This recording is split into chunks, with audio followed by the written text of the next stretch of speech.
Halo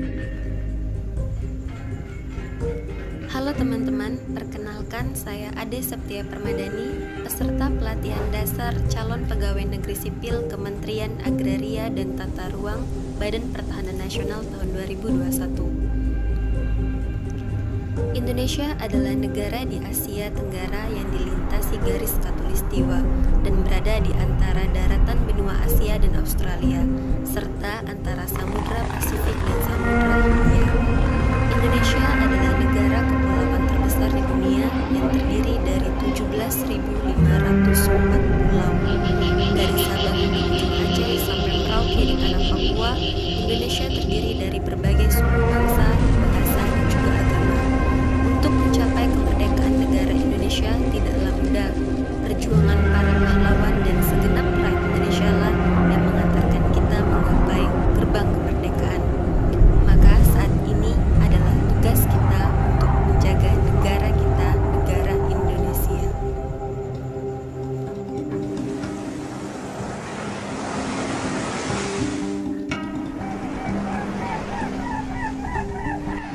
Sebagai warga negara, apa yang harus kita lakukan?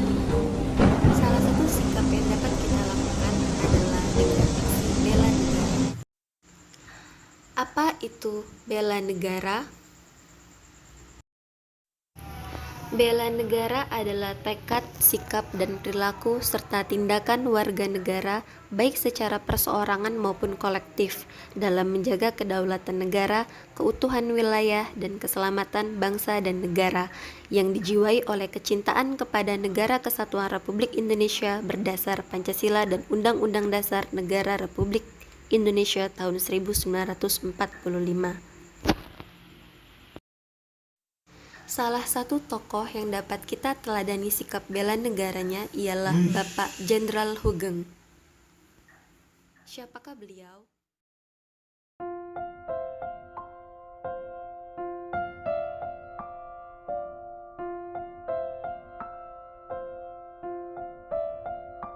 Hugeng Imam Santoso merupakan putra sulung dari pasangan Sukaryo Karyohatmojo dan Umi Kalsum. Beliau lahir pada 14 Oktober 1921 di kota Pekalongan. Meskipun berasal dari keluarga priayi dikarenakan ayahnya merupakan pegawai amtenar pemerintah Hindia Belanda, namun perilaku Hugeng kecil sama sekali tidak menunjukkan kesombongan. Bahkan ia bergaul dengan anak-anak dari lingkungan biasa. Hugeng kecil juga dididik dalam keluarga yang menekankan kedisiplinan dalam segala hal. Hugeng mengenyam pendidikan dasarnya pada usia 6 tahun pada tahun 1927 di Hollands Island School atau HIS. Tamat dari HIS pada tahun 1934, ia memasuki MULO, yaitu pendidikan menengah tingkat SMP di Pekalongan. Setelah lulus dari MULO, ia melanjutkan pendidikan ke AMS, yaitu pendidikan setingkat SMA di Yogyakarta. Pada saat bersekolah di AMS, bakatnya dalam bidang bahasa sangatlah menonjol. Kemudian pada tahun 1940 saat usianya menginjak 19 tahun, ia memilih melanjutkan kuliah di Rechts Hoge School atau RHS di Batavia. Tahun 1950, Hugeng mengikuti kursus orientasi di Sekolah Militer George Amerika Serikat. Dari sanalah ia menjabat sebagai Kepala DPKN Kantor Polisi Jawa Timur di Surabaya.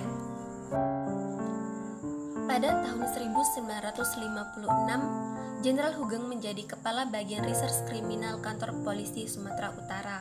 Pada tahun 1959, ia mengikuti pendidikan Brimob dan menjadi seorang staf direktur 2 Mabes Kepolisian Negara. Kemudian pada tahun 1960 menjadi Kepala Jawatan Imigrasi, pada tahun 1965 menjadi Menteri Iuran Negara, dan menjadi Menteri Sekretaris Kabinet Inti pada tahun 1966. Setelah Hugeng pindah ke markas Kepolisian Negara, karirnya terus menanjak. Di sanalah ia kemudian menjabat sebagai Deputi Operasi Panga. Kemudian pada tanggal 5 Mei 1968, Jenderal Hugeng diangkat menjadi Kepala Kepolisian Negara.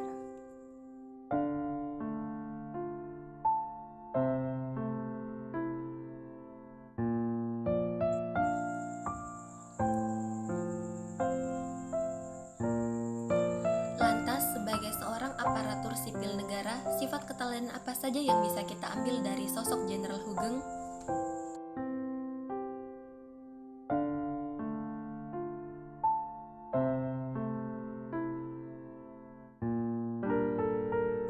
Berkorban untuk bangsa dan negara, Jenderal Hugeng memberikan layanan secara jujur. Ia terkenal karena sosok anti suap dan anti KKN. Ia juga bersedia mengorbankan waktu, tenaga, dan pikirannya untuk kemajuan bangsa dan negara. Sikap ini ditandai dengan seorang polisi Jenderal Hugeng yang mampu kejujurannya turun langsung ke lapangan untuk berdedikasi atas tugasnya.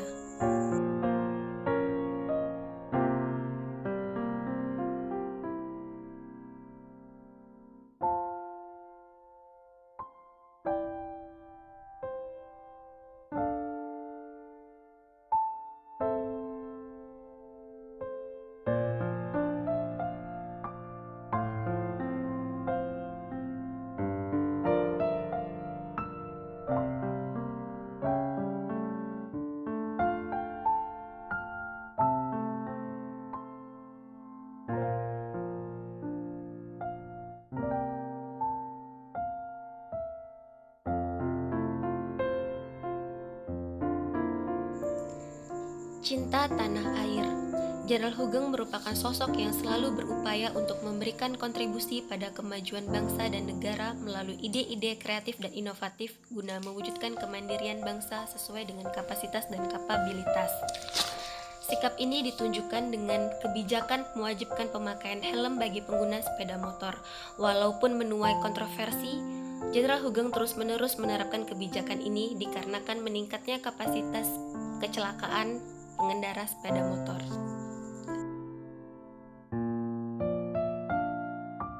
Kesadaran berbangsa dan bernegara. Jenderal Hugeng menjalankan tugas secara profesional dan tidak berpihak.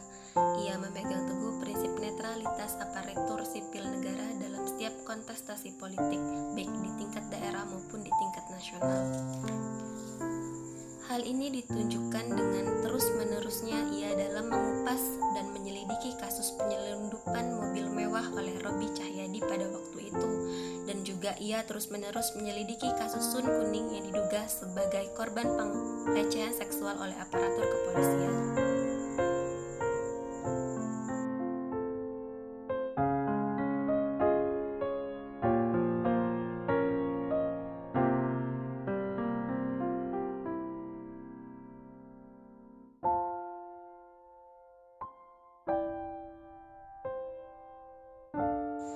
Kemampuan awal bela negara. Jenderal Hugeng selalu menjaga kesehatan baik fisik maupun psikis dengan pola hidup sehat. Walaupun telah dipensiunkan pada usia dini yaitu 49 tahun, ia terus produktif dalam menjalankan aktivitasnya. Salah satunya adalah hobinya dalam bermusik.